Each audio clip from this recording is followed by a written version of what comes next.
comunicación. Les agradecemos su asistencia, su participación y que estén con nosotros en el arranque de nuestras actividades en el marco del 8 de marzo. Y estaremos hoy arrancando este 3 de marzo con la conferencia magistral de la maestra Gretel Castorena Escalera con el tema lenguaje incluyente y no sexista. Así que tenemos una ponente de lujo que dará inicio a todo este ciclo de actividades. Y bueno, dentro de la semblanza curricular de nuestra ponente, ella, como todas ustedes o todas las personas que están el día de hoy la conocen, es feminista, activista, profesora y comunicadora, comprometida con el área de con la defensa y promoción de los derechos humanos de las mujeres, con el objeto también de erradicar la violencia, la no discriminación y la comunicación política con perspectiva de género. Ha tomado diversos diplomados, entre ellos en filosofía y feminismo, violencia de género desde la perspectiva interdisciplinaria, perspectiva de género y derechos humanos. Forma parte de la 9ª generación de la Escuela Feminista de Formación de Capacitadoras de Derechos Humanos de las Mujeres. Cuenta con un diplomado en Género y Derechos Humanos, diplomado internacional de Educación en Igualdad de Género, en Derechos Humanos también. Ha sido directora general de Innovación Estratégica de las Políticas de Prevención de la Violencia contra las Mujeres y coordinadora de representantes temporales del Consejo Nacional para Prevenir y Erradicar la Violencia contra las Mujeres, CONAVIM, de la Secretaría de Gobernación. Primera consejera presidenta del Consejo Social por Michoacán del Instituto Nacional de las Mujeres y asistió con la representación de México a la Comisión de la Condición Jurídica y Social de la Mujer en ONU Mujeres en Nueva York en 2020. Es conductora del programa radiofónico feminista Lentes Violetas, que se transmite por Vox 103.3 los miércoles a las 20 horas para que nos acompañen también, y del programa televisivo Mujeres que Brillan en Grupo Radio Tele. Forma parte de la Asociación Mundial de Mujeres de la Política, con sede en 10 países, de la Asociación de Profesoras, Catedráticas e Investigadoras de la Universidad Michoacana de San Nicolás de Hidalgo y de la Asociación Nacional de Divulgación de la Ciencia y de la Tecnología. Ha sido funcionaria pública de gobiernos municipales, funcionaria en gobiernos estatales y federales en áreas de la comunicación. Ha participado en congresos estatales, nacionales e internacionales con el tema género y comunicación, con énfasis en el uso no sexista del lenguaje, derechos humanos y perspectiva de género. Actualmente es consultora en comunicación y género, integrante académica del Observatorio de Participación Política de Michoacán, integrante de la Red Nacional de Defensora de Derechos Político-Electorales y fundadora de la Red de Michoacán, integrante de la colectiva feminista Vago Ultra Púrpura y del Consejo de Mujeres Voz Alta. En 2009 a la fecha es profesora de la Facultad de Letras y la Facultad de Enfermería y Salud Pública de la Universidad Michoacana de San Nicolás de Hidalgo. Imparte materias de género y equidad, introducción a los estudios de género, educación para la salud y comunicación social y salud. Maestra Gretel, bienvenida, un gusto poder escucharla y estar el día de hoy con usted. Adelante y bienvenida. Muchas gracias, doctora Jarinzi. Para mí es un placer precisamente que el Observatorio de Estudios Universitarios e Investigación, y quiero decir, el Observatorio de Igualdad de Género y el Centro de Estudios Universitarios e Investigación me invite a través de la persona la doctora Jarinzi, con quien desde el principio hemos tenido empatía en este y en otros temas. Y bueno, pues para mí es un gusto y un honor arrancar estas actividades que se realizan con motivo precisamente de lo que vamos a reflexionar en este día a propósito de la cercanía del 8 de marzo, ¿no? Así es que, bueno, pues gracias por la bienvenida. Me siento muy honrada de estar aquí y de ver gente que, bueno, de alguna manera hemos tenido la oportunidad de coincidir. Entonces, bueno, en este contexto, si me lo permiten, voy a iniciar comentando un poco sobre la importancia precisamente de la reflexión que debemos de tener para con el próximo 8 de marzo. Y en función de esto, bueno, pues yo les pediría que pongan en sus computadoras o sus teléfonos en volumen alto para que podamos escuchar de una manera muy puntual esta introducción que preparé para esta charla el día de hoy.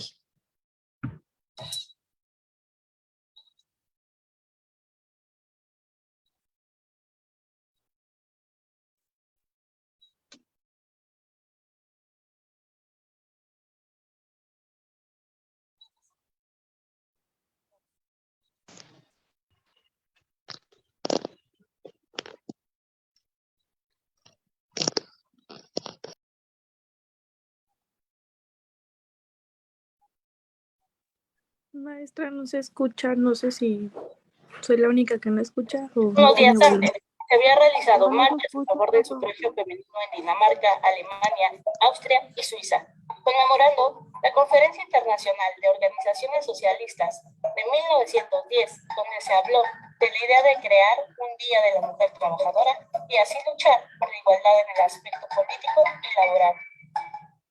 En los años siguientes, los derechos políticos se comienzan a ganar con el derecho al voto en la URSS, Reino Unido, Estados Unidos, y en 1929 Ecuador se convertiría en el primer país de América Latina que garantizó el voto de la mujer.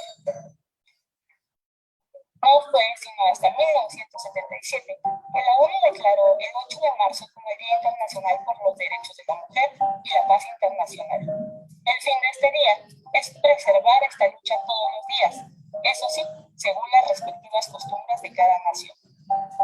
Lamentablemente, historias parecidas a la de la fábrica de Nueva York se han repetido a lo largo de la historia. En el caso mexicano, con las costureras del terremoto de 1985 o con la fábrica que cayó en el sismo del 2017. Para el Fondo Monetario Internacional, todavía faltan 170 años para cerrar la brecha de género a nivel mundial. Por eso, el 8 de marzo nos de felicitar, de continuar la lucha.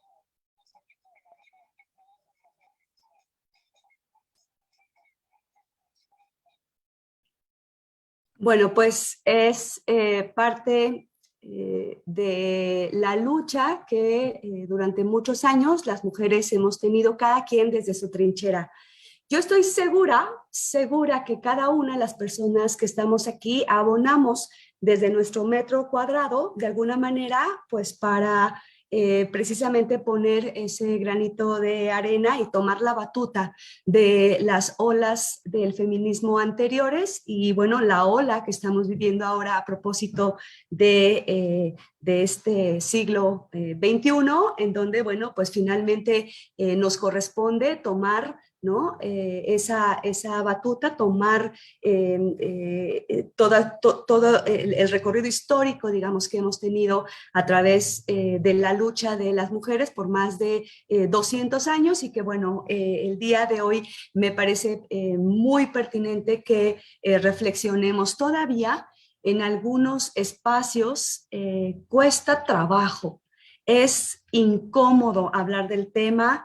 Hablar de feminismo sigue confundiéndose todavía el término. Me parece que a nivel de comunicación hemos fallado desde la comunicación para poder llevar a través de los medios, digo, y me siento responsable también porque me parece que tendríamos que precisamente tener todas estas herramientas ya con esta vorágine de medios de comunicación que tenemos, un poquito, digamos, más puntual algunos aspectos y sin embargo pareciera, y esa impresión me da cada vez que entro, por ejemplo, a un grupo, a un nuevo semestre. Ya ¿no? no se escucha, tal vez apagó su micrófono.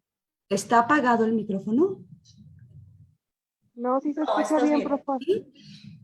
Sí, sí se escucha. Sí, bueno, perfecto. Les decía que cada vez que me presento ante un grupo en un nuevo semestre, pareciera como si empezáramos de cero, pero bueno, no nos vamos a cansar, eso es lo más importante, ¿no? A veces pareciera que el sistema pretende cansarnos y bueno, no es precisamente por ahí, ¿no? Por donde vamos a rompernos, digamos, por donde vamos a dejar de trabajar en esto. Sigo sin escuchar, ¿seré yo? Mm, no lo sé, María Rosa. Me ¿Se parece escucha bien, que... profa?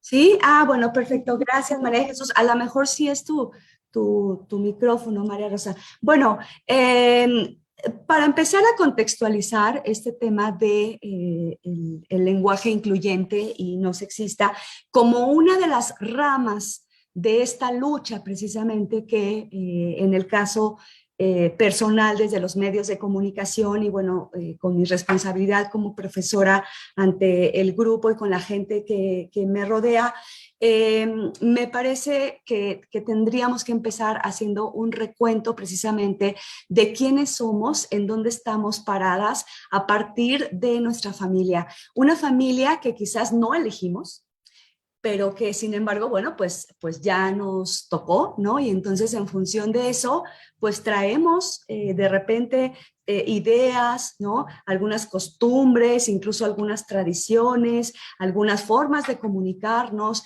algunas formas de ser, ¿no? Específicos alimentos, horarios, hábitos, etcétera. Y esto me parece que es muy importante en función de que considero que estamos en una generación, nosotras estamos y nosotros estamos en una generación en la que estamos rompiendo de alguna manera con estos esquemas. Estamos siendo esa primera generación que somos las primeras precisamente, esa primera generación que somos las primeras que nos divorciamos quizás, esa primera generación que es la primera que decimos no, eso no me gusta, eso no lo voy a hacer.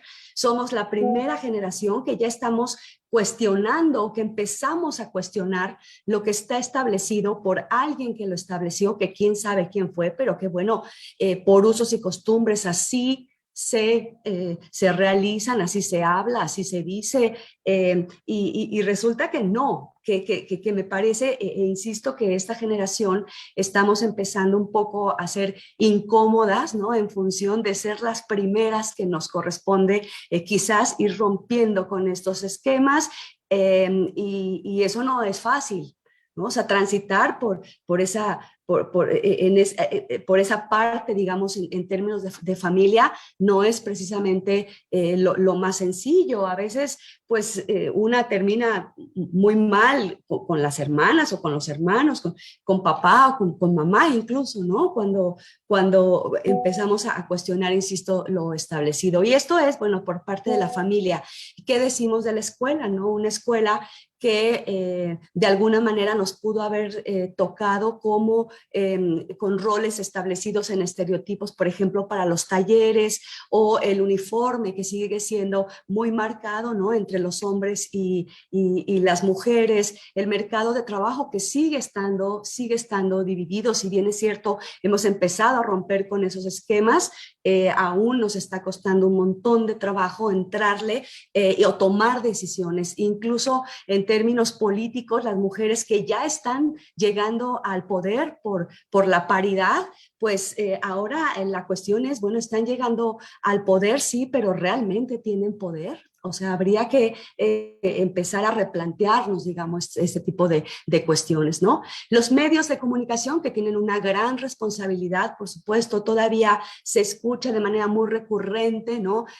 Cuando se dirigen a las mujeres, decirnos, o dirigirse a las mujeres como féminas, ¿no? Decir fémina, que es un término que me parece muy denostativo, ¿no? Una forma como muy, como muy de revancha, ¿no? Si nosotras no decimos másculos, pues entonces, ¿por qué nos van a decir féminas, ¿no? Las mujeres no tenemos sinónimos, las mujeres somos mujeres y si es necesario repetir en una frase 2 o 3 veces mujeres, bueno, pues digamos mujeres porque finalmente eso es lo que somos. Aquí en los medios viene, por supuesto, el lenguaje, nuestras tradiciones y culturales y el Estado, ¿no? Que sigue siendo un Estado patriarcal, un Estado opresor, un Estado que sigue de alguna manera muy androcéntrico, ¿no? Girando girando efectivamente en torno de cómo se piensa las instituciones, de cómo se piensa la forma de hacer política pública, pero de una manera todavía sin esa perspectiva de género que tiene que ver con trabajar precisamente en igualdad para con hombres y con las mujeres. Y bueno, las tradiciones culturales que, como ustedes saben, en algunas comunidades en México todavía siguen muy marcadas, que nos está costando un montón de trabajo darle la vuelta, ¿no?, a estas tradiciones que, si bien es cierto, son respetables, hay que recordar siempre que si esta cultura o esta tradición no lleva de la mano los derechos humanos de las mujeres y de los hombres, no puede ser considerada una tradición y mucho menos una cultura, ¿no? A mí me parece que la palabra cultura tiene que ver precisamente con ese grado de inmiscuir a los derechos humanos en este caso, por ejemplo, en las costumbres y en las tradiciones. Ahora, esto no fue fortuito. Es decir, que empecemos a trabajar y que estemos tan insistentes en que se tiene que utilizar un lenguaje incluyente y un lenguaje no sexista, tiene que ver con la historia en donde nos dice la Convención para la Eliminación de todas las formas de discriminación, la CEDAW, desde hace algunos años, que lo que no se nombra no existe y que es importante nombrarlo, ¿no?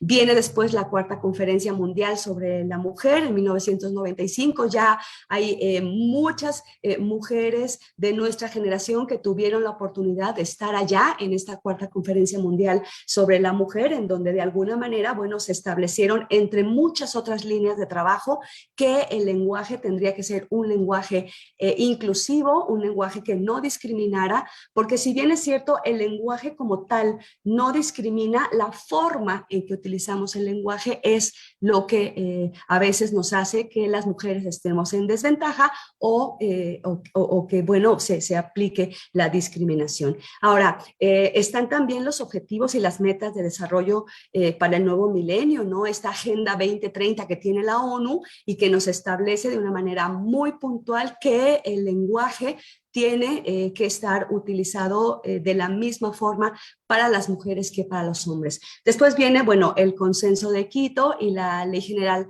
de Igualdad entre Hombres y Mujeres, que, bueno, todavía es una ley que se sigue modificando. Tenemos también el Proigualdad, ¿no?, que todavía en el sexenio anterior se estuvo trabajando y que ha tenido algunas modificaciones. Eso es importante también comentarlo, porque sin embargo, bueno, pues lleva de la mano esta ley de acceso a las mujeres a una vida libre de violencia, que se crea en el 2014 y que, bueno, en últimas fechas también ha tenido modificaciones en función de que no estaba, por ejemplo, definida la violencia política, ¿no? Es un tema que no tenía contemplado en un inicio la ley y que, bueno, eso, como algunas otras cosas, se ha venido modificando. Ahora, el lenguaje como una forma de expresión de pensamiento y de cultura y, bueno, de una sociedad determinada, denota nuestra cosmovisión, es decir, nosotras somos lo que leemos.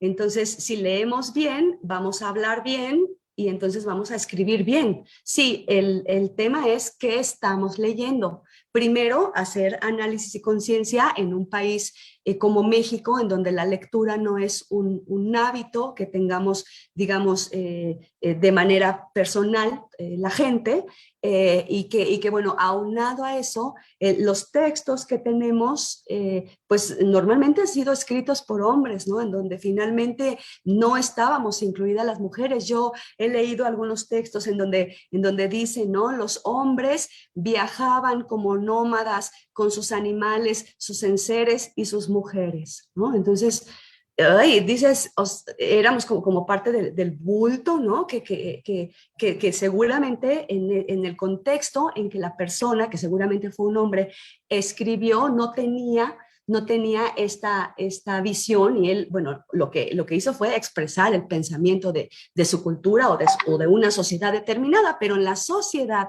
que vivimos ahora, con este pensamiento cosmopolita que ahora tenemos, ¿no? En una cultura de la tecnología, en donde cada vez es muchísimo más fácil saber qué está sucediendo del otro lado del mundo, y en estas sociedades que evidentemente cada vez están muchísimo más abiertas, ¿no? En ese contexto tenemos también que tener la necesidad de abrir nuestro contexto, ¿no? Y conocer qué es lo que está sucediendo alrededor de la forma en que las personas pues nos vamos transitando por la vida, y el lenguaje como una fuente de comunicación está en constante cambio. ¿Esto qué quiere decir?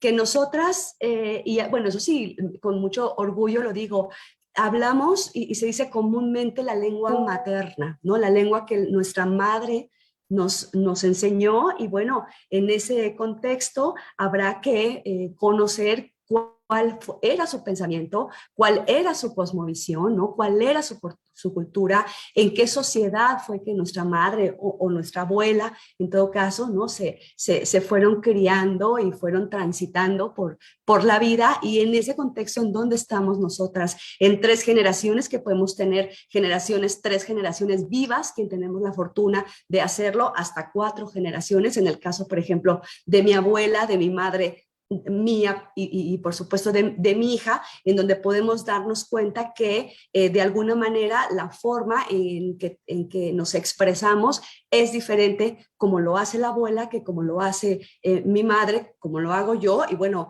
ahora que yo escucho y leo un poco, de repente los textos que leía mi hija, me doy cuenta que definitivamente, bueno, estamos viviendo, ¿no? En ese cambio que de manera muy rápida pues nos ha tocado transitar. Entonces, dice George Orwell que si el pensamiento corrompe el lenguaje también puede corromper el pensamiento. Entonces, en ese sentido, un lenguaje sexista es aquel que no oculta, es aquel que no subordina, es aquel que no excluye, es aquel que no infravalora. Pero si hemos crecido con la máxima de que hablar en masculino es genérico, entonces eso nos hace de alguna manera sentirnos incluidas de manera automática en un lenguaje que nos ha invisibilizado a través del tiempo, y que en este momento preciso en el que nos encontramos hay que utilizarlo. Es decir, hoy en día existen un montón de herramientas, muchas herramientas, guías de lenguaje. Ustedes googlean guía de lenguaje incluyente y no sexista y les van a salir una cantidad, ¿no? de manuales de comunicación no sexista y no incluyente, ¿no? Aquí, nada menos yo aquí tengo varios, y me permití para esta presentación hacer un recuento del material que tenía y el que encontré, por supuesto, en la web, para ofrecerles estas 10 premisas que me parece que son coincidentes en todos estos manuales y en todos estos documentos, que son, digamos, en los que todos los manuales coinciden, ¿no? Y bueno, pues para iniciar es preciso decir que lo que no se nombra no existe, ya nos lo decía George Orwell, y bueno, pues en ese contexto lo que no se comunica pues tampoco existe, ¿no? Entonces hay que trabajar activamente para erradicar la ocultación sistemática de las mujeres, pensando que el masculino es genérico. Y miren, en el sector salud, nada menos, es una máxima, ¿no? Yo siempre he pensado que como no es lo mismo nacer en un cuerpo de hombre que nacer en un cuerpo de mujer, incluso desde antes que nacemos ya tenemos una carga social muy intensa en función de si va a nacer una niña o si va a nacer un niño. En función de eso, me parece que es pertinente decir que este mundo androcéntrico, insisto, en donde hemos estado viviendo todavía hace unos 40 o 50 años, en donde todavía era considerado el masculino genérico, que incluso la misma Real Academia de la Lengua así lo menciona, ¿no? Y lo dice, es que el masculino es genérico y por ahí muchas personas se pueden ir, ¿no? Diciendo, es que la Real Academia de la Lengua lo dice, sí.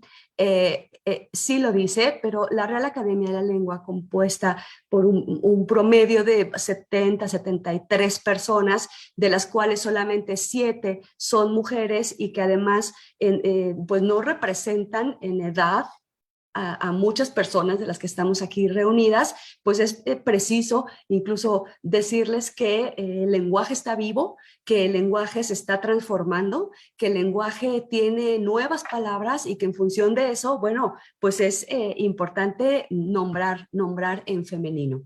La segunda premisa es que se deben de nombrar las mujeres en forma simétrica siempre que los hombres, es decir, hay que vigilar que el tratamiento sea precisamente equivalente al de los varones, porque si no, pues entonces estamos silenciando, ocultando, ¿no? Invisibilizando, ¿no? Negamos o simplemente no reconocemos, ¿no? Y bueno, ya les comentaba, muchos libros de texto, los mismos medios de comunicación, el internet, el mismo debate social, ¿no? Los ejemplos que se dan son todavía muy cargados, ¿no? A pensar que las mujeres no necesariamente tenemos que ser de manera automática reconocida. Miren, yo tengo muy presente el día que Ana Guevara, no sé si ustedes recuerden el momento, habrá gente aquí muy joven que a lo mejor no le da sentido lo que le voy a decir, pero lo quiero compartir.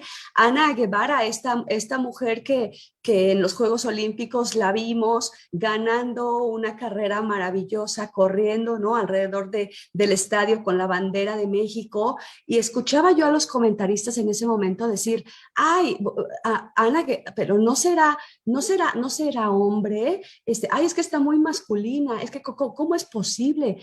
O sea, con una falta de reconocimiento, ¿no? Hacia lo que había logrado ella en función precisamente de que, bueno, en el inconsciente colectivo de repente nombrar, ¿no? A las mujeres todavía nos está costando un montón de trabajo. Bueno, pues la premisa 3 tiene que ver con que es importante decir que el femenino existe en todos los vocablos, ¿no? Es decir, en denominaciones, en cargos, en títulos, en profesiones, en rangos, siempre tenemos la forma femenina. Fíjense, en el caso de Michoacán, les comparto para la gente que no es de Michoacán, tuvo que llegar una rectora, ¿no? A nuestra Universidad Michoacana. Hoy en día tenemos nuevamente una rectora, es la segunda rectora mujer que tenemos en la Universidad Michoacana de San Nicolás de Hidalgo.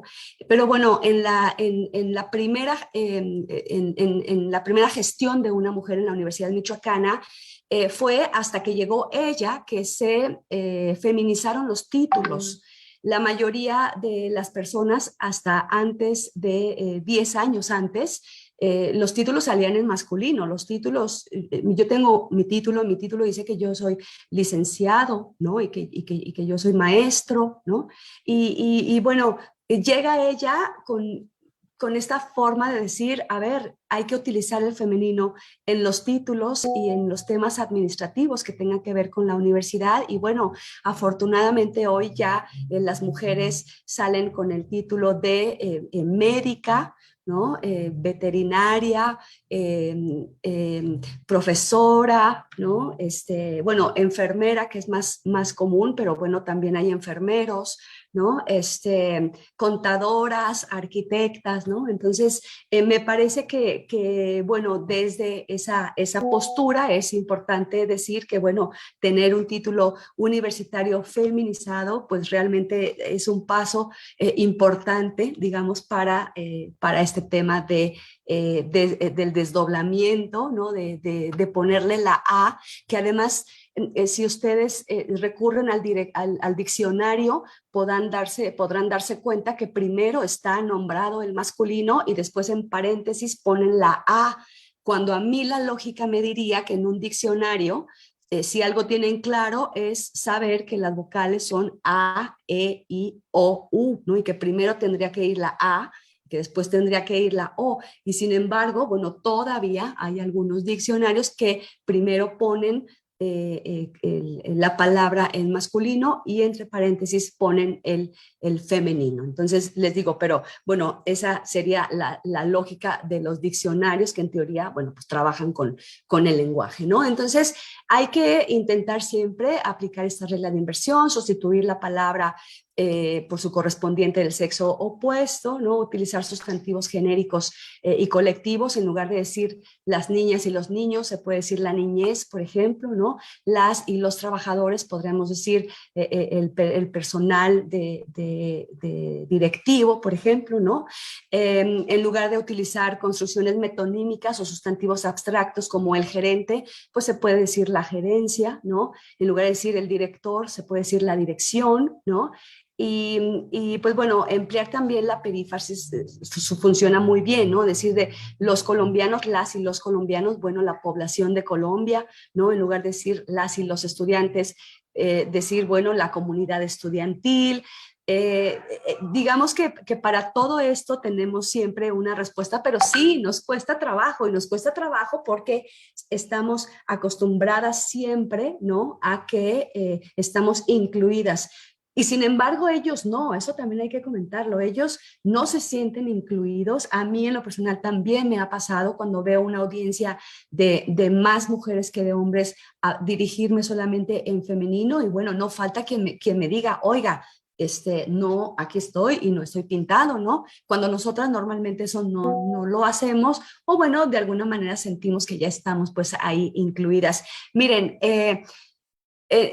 retomando un poco el ejemplo de la Universidad Michoacana, yo les quiero comentar que he tenido también la oportunidad de conversar con algunos rectores que no terminan que no terminan como de trabajar con la forma en que el estudiantado, la Universidad Michoacana tiene un promedio de 50,000, es más o menos la matrícula de estudiantes que tiene la Universidad Michoacana y no logran identificarse, por ejemplo, con la mascota de nuestra universidad. Bueno, pues si ustedes van con los potros y bueno, hay equipo de mujeres, pues serán las potras, ¿no? O las potrancas. Si van con las abejas, bueno, serán igual las abejas, ¿no? Con los burros, las burras, pero fíjense qué feo se escucha, ¿no? Las burras del Politécnico. Y en el caso de la Universidad Michoacana, bueno, pues tenemos nuestro máximo ideólogo universitario, pues es nada menos que, pues bueno, el zorro, ¿no? Don Miguel Hidalgo y Costillas, y somos nombrados Nicolaitas, ¿no? Por don Miguel Hidalgo, y se ha decidido que la mascota, que seguramente quien decidió que fuera la mascota de la universidad fueran los zorros de la Universidad Michoacana. Y entonces, pues bueno, todo el mundo feliz pensando que evidentemente es por el zorro del sur, ¿no? Por don Miguel Hidalgo, y pues sí, la verdad es que sí lo era, un hombre muy inteligente, un hombre muy sagaz, ¿no? Un estratega. Pero yo creo que nadie pensó que iba a haber grupo de mujeres voleibolistas, basquetbolistas, de fútbol, bueno, ya dije de fútbol, de básquetbol y de ajedrez y de otras disciplinas a las que, bueno, de alguna manera exponemos de una manera muy fuerte, ¿no?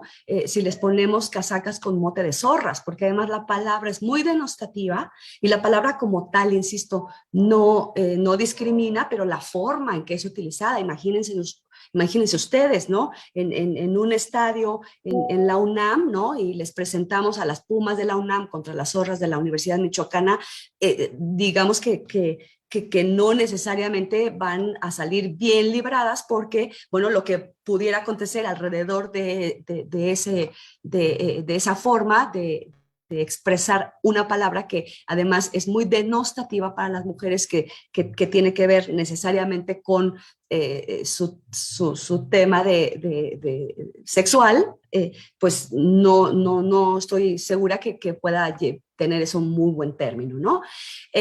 Bueno, la cuarta premisa tiene que ver con que las mujeres son seres individuales, ¿no? Hay que eliminar esas expresiones que las representan como inferiores o como subordinadas o como propiedad de los valores de los varones, es decir, esa parte de decir la esposa de, ¿no? O la novia de, o en alguna otra época se utilizaba se pusiera incluso el apellido, ¿no? de los hombres. Hoy en día eso de alguna manera, bueno, pues ya no es tan común, ¿no? Afortunadamente, y que además siempre denota en el inconsciente colectivo como perteneciente a, ¿no? Entonces, incluso cuando hablamos en diminutivo, ¿no? Sí, la niñita, ¿no? Sí, es decir, esa forma en que minimizamos, ¿no? La bebita, ¿no? O la chiquita, o la forma en que, insisto, de alguna manera inferiorizamos o subordinamos a las mujeres es, bueno, una premisa que hay que considerar siempre para no subordinarlas. Otra premisa, la número 5, tiene que ver con la división sexual del trabajo. Hoy en día, afortunadamente, ya hemos empezado a cambiar y a involucrarnos, digamos, las mujeres, ya hay más ingenieras, ya hay más arquitectas, ¿no? Ya hay, digamos, esta incursión de las mujeres a la vida productiva de los hogares es cada vez más constante y, bueno, sin embargo, el trabajo que se ha triplificado, ¿no? La triple jornada que tenemos las mujeres al interior de las casas, que nos ha representado que nosotras hemos salido al ámbito productivo y que ellos no necesariamente han hecho trabajos al interior de los hogares, todavía sigue siendo muy inequitativo, pero bueno, eso sería motivo de otra reunión que podamos tener con ustedes. Hay que vigilar que utilicemos estereotipos que consolidan siempre la jerarquía sexual y la educación diferencial. Decimos, ahorita, permítame un momento, viene el médico, que lo atienda la enfermera, dando por enterado que el médico, por supuesto, es hombre y que la enfermera es mujer, cuando afortunadamente hoy en día podría ser diferente, ¿no? Podría ser ahora la médica y el enfermero, ¿no? Un rol de género que nos está costando un montón de trabajo involucrar, digamos, tiene que ver con el servicio y el cuidado de las personas. Esto sigue estando muy feminizado. Yo nada menos en algún momento a mis estudiantes les preguntaba a quienes tienen hijas o hijos, ¿ustedes confiarían en que un hombre cuidara a su hija o a su hijo o contratarían a alguien para que les ayudara a un hombre en las cuestiones de limpieza doméstica, por ejemplo? Y me decían, no, porque yo confío más en las mujeres. Digamos que sigue estando todavía muy marcado el rol de género con la división sexual del trabajo, sobre todo en áreas de cuidado, sobre todo en áreas de servicio, no de limpieza. Y bueno, ¿qué decimos del trabajo no remunerado? Que es, pues ya saben ustedes, el que luego terminamos haciendo al interior de nuestros hogares y de que no, y de que nadie paga, digamos, ¿no? Bueno, la premisa número 6 tiene que ver con las mujeres y el cuerpo. En la publicidad sigue utilizándose el cuerpo de las mujeres como carne de cañón para vender lo que sea, desde llantas, vehículos, bueno, por supuesto, ropa, cualquier electrodoméstico, siempre el físico femenino está utilizado, ¿no? En lugar de explotar de alguna manera, ¿no? La aportación intelectual o política o social o cultural, etcétera, sigue estando muy sexualizado. La publicidad, seguimos yendo a partidos de fútbol en donde a la mitad, en el intermedio del partido, siguen desfilando, ¿no? Algunas chicas con muy poca ropa y sobre todo las que se exponen más, siempre lo he pensado así, son estas mujeres que que son edecanes, porque incluso las mismas edecanes, ¿no? Ustedes piensan edecanes e inmediatamente pensamos que son mujeres, pero ojo, no cualquier mujer, tiene que ser una mujer pues de preferencia delgada, no de preferencia alta, de preferencia que tenga algún tipo de estereotipo específico, ¿no? Para que pueda cumplir con el requisito de esto. Hay que empezarlo a cambiar, empezarlo a considerar de que no necesariamente tendría que ser así. Es más, ni siquiera edecanes deberían de existir. Yo creo que cualquier persona se puede parar a servir un café, ¿no? O cualquier persona puede ir a por una pluma, qué sé yo, pero bueno, eso otra vez es otro tema. Ahora, en la premisa 7, en esta mirada androcéntrica que ya les comentaba, que tiene que ver precisamente con la forma en que la Real Academia de la Lengua está comentándonos que el masculino es genérico. Insisto, sigue asumiéndose, ¿no? Como una imagen única, ¿no? Que tiene que ver con que ahí estamos incluidas todas y bueno, pues resulta que retomando un poco la forma en que tenemos que expresarnos, que ahora voy a llegar a la parte de amigas, amigos y amigues, ¿no? Que también es una constante que últimamente, bueno, se utiliza de manera recurrente por esta nueva generación que ya de repente sentimos incluso hasta que nos puede superar en algunos temas, pero que bueno, lo vamos a platicar en unos momentitos más. Ahora, la premisa 8, que es no ocultar a las mujeres, es decir, tenemos que eliminar todos los mecanismos, ya lo comentamos, como que el masculino es genérico y que nos mantiene en la invisibilidad y en la subordinación. Ahora, la número 9 es, pues bueno, una regla muy fácil. Si nosotros invertimos las frases que estamos redactando, que estamos leyendo, o que estamos trabajando, bueno, utilizar esta fórmula de la regla de inversión es precisamente para detectar de manera muy fácil si un enunciado es o no sexista. Es decir, cuando el masculino piensen que sea genérico, pónganlo en femenino, y si les da la sensatez de que evidentemente no se escucha tan bien, bueno, pues ahí está metido el sexismo, quizás sin saber. Bueno, el uso intencional, dice nuestra premisa número 10, y utilizar el sentido común, ¿no? O sea, no hay precisamente una fórmula mágica que nos vaya a resolver toda esta problemática del uso del lenguaje inclusivo. Hay que ir incorporándola poco a poco, ¿no? Una de las formas más sutiles de transmitir la discriminación tiene que ver precisamente con la utilización de la lengua, ya que esta, bueno, pues refleja nuestros valores, ¿no? El pensamiento, una sociedad que crea y que utiliza el masculino como genérico, está invisibilizando el trabajo que durante mucho tiempo las mujeres hemos hecho. Que, bueno, si somos el 51% de la población en el mundo y además hemos parido al otro 49%, bueno, me parece que estamos involucradas, digamos, en todos los procesos, ¿no? Ahora, como para empezar a cerrar, nos dice Yolanda Besteiro que el papel de la lengua es esencial en la igualdad entre hombres y mujeres, es imprescindible para romper roles, para romper estereotipos sexistas. Quien asegura que esta resistencia perpetúa las desigualdades, pues está afectando los derechos humanos. Y es que incluso si ustedes feminizan los nombres, por ejemplo, de los animales, se van a dar cuenta cómo a través de la historia han sido muy denostativos para las mujeres, ¿no?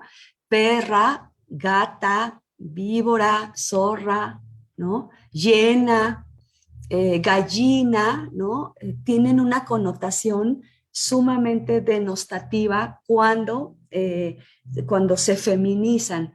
Y esto refleja de alguna manera cómo a través del tiempo y a través del lenguaje esta forma de feminización no solamente en el lenguaje y en la lengua, en los cuerpos de las personas, ¿no? Todo aquello que esté feminizado, ¿no? Si eres hombre y estás un poco afeminado o estás un poco, sí, feminizado o utilizas ropa de alguna manera que es considerada por la sociedad como femenina, ¿no? Como para utilizarse solamente para las mujeres, es denostativo para ellos, ¿no? O sea, es como una traición, ¿no? Como una traición a esa máxima, ¿no? Del patriarcado que dice, no, bueno, si nosotros somos tan hombres, tú no puedes ser traidor, ¿no? A este mandato de masculinidad que nos dice Rita Segato, que está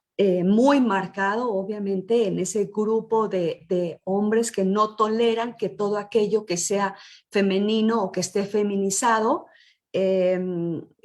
forme parte de ese gremio, ¿no? Y de ese mandato. Entonces, bueno, pues es importante a partir de ahí seguir trabajando. Y bueno, yo lo que creo es que esto apenas empieza, sigue siendo incómodo a veces, ¿no? Yo en algunos momentos me he sentido un poco, a veces hasta ruda, ¿no? Hablando todo en femenino, pero además hasta como provocadora ya en un extremo, ¿no? Pero para molestar, ¿no? A veces lo hacemos ya hasta en ese sentido, porque de repente para poder tratar este tipo de temas, a veces me da la sensación de que hasta hay que decirlo bonito, ¿no? Hasta hay que tratarlo con cuidado y decirles a ellos de una manera suavecita, no se vayan a ofender, no vayan a pensar que queremos utilizar su lugar, ¿no? Entonces, pues bueno, les digo, yo lo digo de manera incluso a veces hasta provocativa, ¿no? O sea, digo, en un extremo yo me refiero a mi cuerpo como mi cuerpa, por ejemplo, ¿no? Pero insisto, eso ya podría ser un extremo, pero lo hago de alguna manera, pues, como para provocar, ¿no? Ahora, retomando el tema, ahora sí, serio, ¿no? Llamamos lenguaje sexista a todas aquellas expresiones del lenguaje y la comunicación humana que ocultan, que subordinan, que excluyen, que discriminan, que desvalorizan, que crean confusión, ¿no? Y que crean menosprecio en las mujeres. Esta herencia del lenguaje que ha colonizado el pensamiento y se ha retransmitido por los siguientes, bueno, por los anteriores 200 años y bueno, ya lo escuchábamos, faltan todavía algunos años más para que lleguemos a la igualdad, ¿no? Esta feminización del lenguaje que precisamente se propone, ¿no? A partir de adaptar el idioma de las realidades sociales y culturales, pero también hay que entrarle al contexto político, ¿no? Al reconocimiento de la igualdad entre hombres y mujeres y a la necesidad de tener esa paridad, es decir, hemos trabajado mucho ya en el tema de las leyes, ya tenemos reglamentos, ya tenemos incluso protocolos y ya tenemos un montón de elementos internacionales y nacionales que nos dicen así tiene que ser, pero bueno, pues ahora al momento de aplicarlo, al momento de aplicarlo a nuestra vida, de vivirlo, de utilizarlo, bueno, pues eso es lo que de repente nos cuesta un montón de trabajo. Bueno, y como estoy en tiempo, me parece, Mari, pues ya esta es la de las últimas láminas. Estas son algunas recomendaciones para el uso del lenguaje libre del sexismo y del androcentrismo, que ya les digo, lo pueden googlear y hay un montón de manuales, ¿no? que existen ahora en la web y que, bueno, de alguna manera yo también tengo aquí algunos impresos que con todo gusto le puedo hacer llegar al instituto para quien los quiera. Digo, es que yo prefiero subrayar y prefiero ahí hacer algunas anotaciones que de repente leerlo en la computadora, ¿no? Entonces, hay propuestas, sí. Hoy en la mañana escuché nada menos en Vox una colaboradora de un amigo y compañero de Nacho Martínez en la radio que decía la creación del hombre, ¿no? Y entonces yo decía, pues ya podríamos empezar a decir la creación de la humanidad, ¿no? En lugar de decir el cuerpo del hombre, decir, bueno, el cuerpo humano, ¿no? El hombre urbano, la población urbana, ¿no? Los franceses o las y los franceses, bueno, la población de Francia, ¿no? Decir la comunidad escolar, en lugar del redactor, bueno, la redacción de, ¿no? Y pues bueno, para no dejar de lado el tema de la E, ¿no? De bienvenidas, bienvenidos y bienvenides, a mí me parece que la E sigue invisibilizando a las mujeres, que la E debe ser utilizada para para este grupo de personas que no se identifiquen ni con un género ni con otro, ¿no? Que bueno, puedan haber nacido hombres, pero que se identifiquen más, ¿no? Por ejemplo, con las mujeres, ¿no? Y que bueno, en ese sentido, con los grupos LGBTIQ, ¿no? Por ejemplo, que para referirse a ellas y a ellos les decimos ellas, ¿no? Y entonces eso hace de alguna manera que, bueno, ellas también se sientan tomados en cuenta, se sientan visibilizados. Y pues bueno, yo diría a manera de conclusión que si bien es cierto, el lenguaje está cambiando, el lenguaje está vivo, y si no le ponemos pero, y si no cuestionamos, y si involucramos en nuestro lenguaje palabras anglicistas o extranjerismos como maqui, cuxiague, Facebook, Twitter, stalkear, whatsappear, y no les ponemos un pero, de manera inmediata adoptamos la palabra, la utilizamos de manera indiscriminada. ¿Por qué nos cuesta tanto trabajo construir el lenguaje a partir de visibilizar a las mujeres? Me parece que bueno, esa en todo caso sería la reflexión. Yo tengo aquí un montón de textos que les puedo compartir y que además quería compartir con ustedes a propósito de este libro de violencias de género, Las mentiras del patriarcado. Tomé algunos textos de aquí precisamente que están basadas en la forma de la invisibilización de las mujeres en el lenguaje.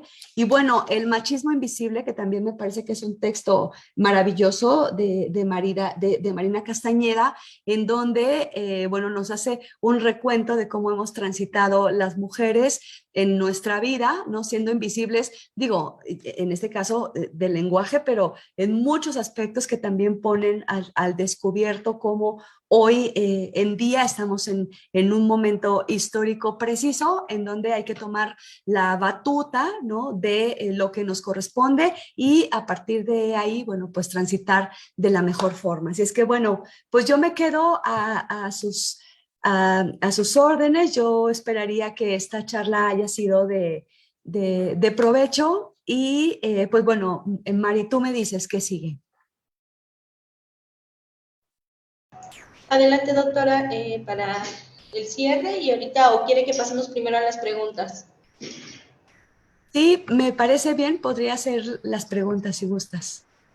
Bueno, no sé si alguien quiere hacer alguna pregunta de las personas. Hay 100 personas conectadas, les agradecemos la verdad a todos la interacción que han tenido con esta ponencia, la verdad, muy buena la interacción, tanto en Facebook como aquí, la verdad, muy interesante. No sé si alguien quiera animarse a abrir su micrófono, a hacer alguna pregunta, hacerla también por el chat. Sé que a veces no nos gusta abrir el micrófono, pero también la puede hacer por el chat y yo con mucho gusto la puedo estar leyendo.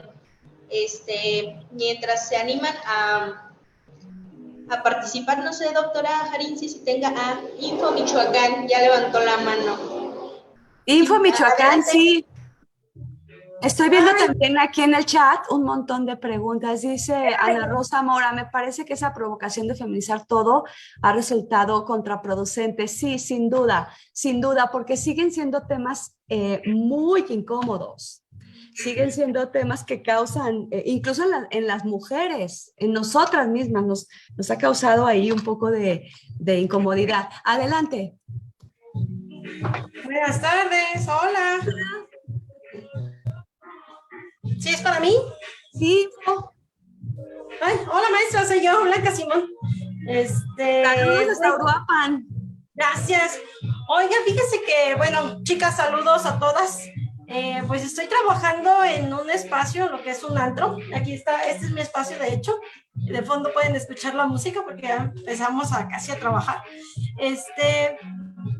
Aquí yo estoy encargada del área de tocador para damas. Entonces, de repente entran las chicas trans. No hay problema en que entren aquí a esta área, pero me pasó algo el pasado fin de semana cuando entraron dos chicos gay, o sea, vestidos como hombrecitos, pero uno de ellos me dijo, no me corras, por favor, porque me siento muy susceptible en el baño de hombres, déjame entrar aquí.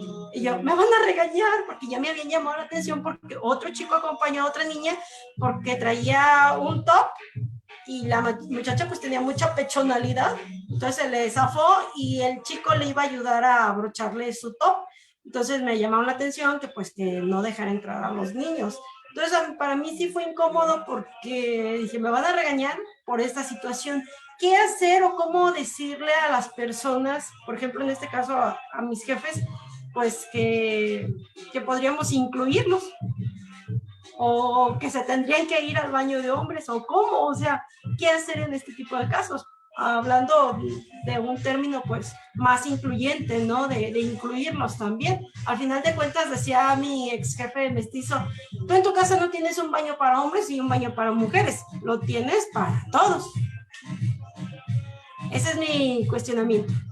Sí, bueno, la diferencia en tu casa y en un lugar público, estamos hablando de un lugar privado y de un lugar, de un lugar público, ¿no? Normalmente en tu casa aceptarás a gente que conoces, ¿no? Y que bueno, que quizás pudiera formar parte de tu familia.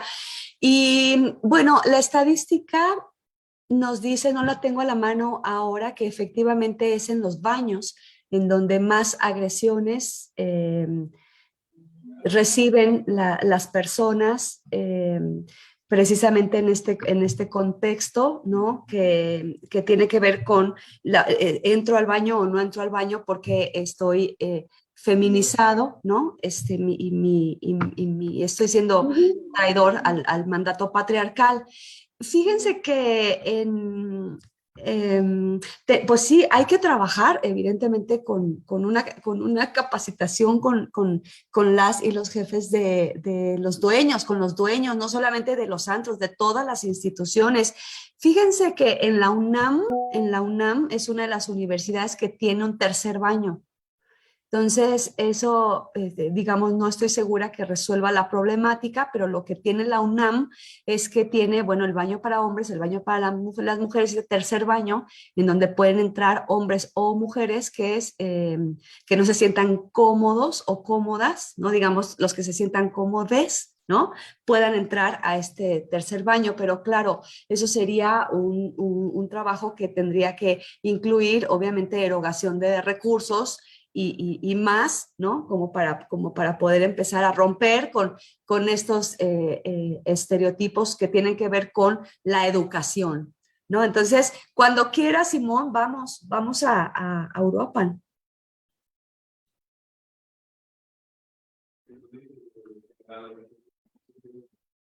Muchas gracias. ¿Alguien más tiene alguna otra pregunta, algún otro comentario? Bueno, de ahí a que se animan, querida Gretel, déjame te comento algo en relación a lo que comentaba la compañera de este tema de los sanitarios. Digo, para no hacer como publicidad, hay un restaurante X que sus baños tienen algo bien especial. No están separados hombres y mujeres. Eso, están los baños, haz de cuenta, está la entrada para el área de baños, pero hay unas filas enormes, bueno, hay varios, están separados totalmente. Todos están separados, tienen sus, están como con sus completos, vamos, como que hay privacidad en el baño, pero no hay para hombres y para mujeres. Están todos y son, o sea, inclusivos totalmente, porque no hay un letrero ni de hombres, no hay un letrero ni de mujeres. Dice baño, punto. Ajá. solo entras y están varios espacios donde pueden entrar hombres y mujeres, ¿no? Entonces, pero hay la privacidad en cada uno de los baños, claro está. Pero creo que son como estas acciones positivas Afirmativas. claro, y que vamos nosotros poco a poco sociabilizando, analizando en el contexto y que se pueden ir aplicando a lo mejor de una forma positiva en algunos otros espacios, ¿no? Pero lo vi y me llamó mucho la atención en ese sentido porque yo iba a entrar y no veía el letrero de mujeres o de hombres, entonces, y me genera, porque estamos muy encasillados en lo que has venido comentando durante toda la conferencia, ¿no? O sea, en lo propio que nos ha venido estableciendo la sociedad, ¿no? Y entonces entras y buscas tú también o sea, el nombre o buscas el símbolo de mujer o hombre, ¿no? Para entrar, pero ya no había. Entonces, te saca como de contexto. Sí, incluso también lleva a la par esta forma, es que hasta para hacer pipí, que a mí me parece que es una ventaja que tienen los hombres, ¿no? Por el simple hecho de haber nacido hombres, y que además no sé en qué momento se tienen en la cabeza que ellos pueden hacer pipí como donde sea, porque yo creo que todas las personas que estamos aquí hemos visto un hombre hacer pipí donde sea, así atrás del carro, en una llanta, en una pared, en un arbolito, donde sea. Pero esa forma tan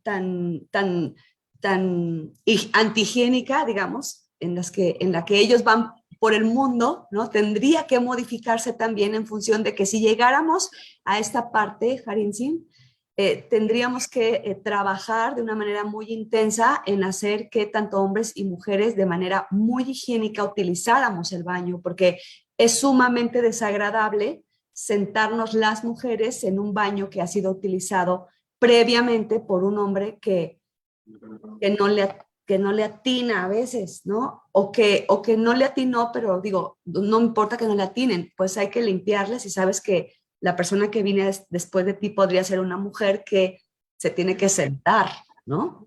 Entonces sí, todo eso lleva un contexto y va de la mano una cosa con otra, claro. Claro, o sea, todo, de donde lo analicemos siempre hay un punto que tenemos que trabajar, ¿no? Mucho, sí. Y es por el propia estructura y contexto en el que hemos desarrollado, ¿no? Y que yo les digo, bueno, pues no es culpa de nadie, ni modo, más bien tenemos que trabajarlo, ¿no? Sí. Claro, pues sí, mira, hay una pregunta de Elizabeth. Bueno, primero te invitan al Tecnológico Superior de Pátzcuaro. De Pátzcuaro, claro, mi favorito. Seguras estamos que va Gretel es una mujer sumamente comprometida y con ganas de trabajar. No, hombre, a todos los espacios que la inviten, les aseguro que va a ir. Entonces, creo que, bueno, ahí, Elizabeth, si quieres mandarle ahí algún mensajito a la maestra Gretel en privado para pasarle tus datos y pueda ella contactarse contigo. Y bueno, dice que quisiera, a razón de las instituciones públicas en las que existen, en muchos, hay aún en día la cultura de ser dirigidas por hombres. ¿Cuál debe ser el compromiso de visibilizar estereotipos desde el lenguaje dentro de estas instituciones? Es lo que nos pregunta. Sí, hay manuales específicos que hablan de el lenguaje incluyente y no sexista para la administración pública y para las instituciones educativas, ¿no? Desde la elaboración de oficios y, bueno, desde, insisto, la forma en que tienen que utilizar los documentos, sobre todo los títulos que ya hablábamos un poco previamente a esto, las cartas de pasante y todos estos documentos que son pues documentos oficiales que forman parte, bueno, de las instituciones. Eso existe y bueno, con todo gusto te lo puedo hacer llegar, Elizabeth. Y lo otro, la paridad es paridad en todo. Quiere decir que tendría que haber gobiernos paritarios a nivel federal, a nivel estatal, a nivel municipal, en las instituciones educativas y en todos lados. Esa es una máxima, ¿no? La paridad, eso no es ni siquiera negociable. Sí ha traído un montón de cuestionamientos, porque si bien es cierto, ha habido un montón de mujeres que ya están incorporadas precisamente un poco sintiendo de manera como de camisa de fuerza, muy a fuerza el tema de la paridad. Entonces están llegando mujeres que efectivamente están llegando al poder, no tienen tanto poder, o sea, nos estamos dando cuenta que están en el poder, pero no tienen poder. Eso por un lado. Y por otro, decir también que hay mujeres que están llegando a lugares en donde hay toma de decisiones, pero que no desconocen desafortunadamente el contexto que las ha llevado hasta ahí. O sea, se han olvidado que esto no es fortuito, ¿no?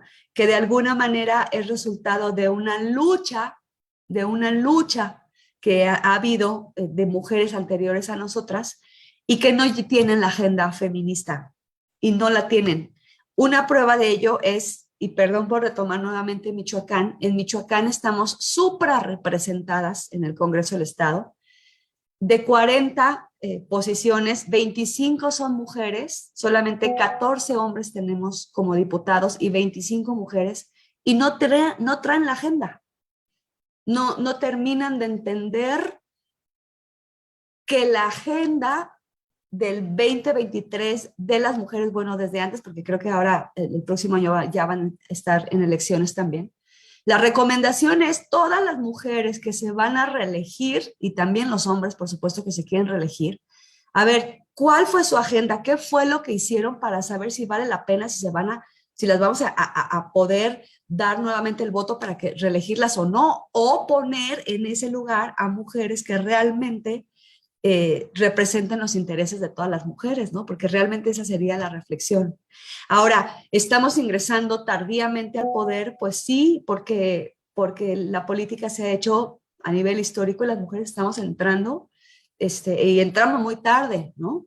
¿Va a haber errores? Sí, estoy segura que va a haber errores, por supuesto que va a haber errores, pero pues ya la paridad llegó y no vamos a quitar el dedo del renglón. Y bueno, ahora vamos también con la 3 de 3, ¿no? Ojo, en las próximas elecciones no queremos que los partidos políticos estén arropando ni acosadores, ni deudores alimentarios, ¿no? Ni personas que sean o que tengan alguna deuda por ahí con la justicia, ¿no? Entonces sí, eso nos involucra a todas y bueno, pues hay que estar muy pendientes de esto también. Así es que bueno, a Pátzcuaro voy cuando me digas, tendría que haber paridad también en las instituciones. No está siendo fácil. Bueno, ahora estamos contentas con una nueva rectora, ¿no? Le estamos dando el voto de confianza, habrá que reunirnos con ella y habrá que saber, bueno, cuál es su agenda y a partir de eso, pues empezar a trabajar, ¿no? En el caso de la Universidad de Michoacán, en Pátzcuaro, seguramente estarán en las mismas condiciones con hombres que están en el poder tomando decisiones y bueno, las mujeres de repente todavía un poco subordinadas, ¿no? Levantando la mano, porque además acuérdense que de repente en las instituciones hablar fuerte, que una mujer hable fuerte está loca, algo le pasa o no sé, tomó algo. Y cuando ellos hablan fuerte, bueno, hasta todo el mundo se calla, ¿no? Y me ha pasado muchas veces en algunas ocasiones, ¿no? Pásale por aquí, licenciado, pásale por aquí, abogado. Ay, entonces, y llegó y me dice, ay, sí, tú, niña, a ver, tú siéntate aquí. No, y yo digo, nos está costando trabajo, sí, pero bueno, no nos vamos a cansar, ya lo dije. Así es, querida Gretel. Hay otra participación de Jamie, y con esto vamos cerrando esta última participación y ya nada más doy lectura a algunos mensajes que bien atinada, de manera muy atinada nos presenta esta Gaby. Entonces, Jamie, adelante para ir cerrando. Hola, buenas tardes. Mi nombre es Jamie Peña Ramón y trabajo en el Archivo Universitario de la Universidad Autónoma del Estado de México. Afortunadamente, desde mi experiencia, desde que egresé de la Facultad de Humanidades de la licenciatura en Historia, no he tenido como que esa problemática en cuanto a equidad de género y no se había escuchado tanto esta situación del lenguaje incluyente o no sexista. Creo que desde mi punto de vista sí causa conflicto porque habemos dos géneros, eso es innegable, hombres o mujeres. Entonces realmente causa conflicto en esta situación de alguien que siente que pertenece a un grupo no binario.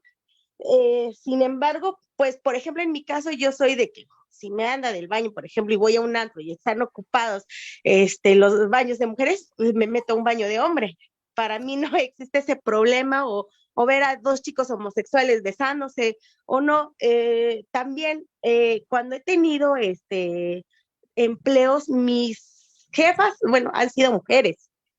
Entonces, como que en ese sentido no me ha causado tanto ruido. Sin embargo, sí el lenguaje incluyente, siento que para este tipo de conferencias masivas o en las escuelas, los que son docentes, pues sí, ahora tienen que estar como muy pendientes de cómo utilizar este lenguaje porque me comentaban algunos compañeros maestros que sí, les dicen, no, pues yo, yo sí me siento ella, ¿no? Por ejemplo. Entonces, sí es educar o es parte de que la gente se vaya acostumbrando a estos nuevos términos, porque sí, es complicado de pronto, inclusive hasta para una persona que es profesionista, dice, oh, caramba, o sea, no voy a estar diciendo ella o utilizando demasiados términos cuando habemos solamente mujeres y hombres, ¿no? Que ya lo otro, a mi criterio, pues es una cuestión psicológica de cómo se siente cada uno. Sin embargo, sí cuesta trabajo. Y no quiere decir que sea uno excluyente de las diversas formas de pensamiento de los seres humanos. Apoyar, claro, en toda la medida y el respeto al derecho ajeno es la paz. Sin embargo, creo que sí es muy importante que esto se dé de manera masiva, no solamente en los grupos cerrados como ahorita, porque los términos se siguen quedando entre la cierta élite de las personas que estudian, profesionistas y las demás personas que somos una sociedad, ¿no? Y sí debería de incluirse más personas. Creo que ese es mi punto de vista, porque sigue existiendo mucho machismo.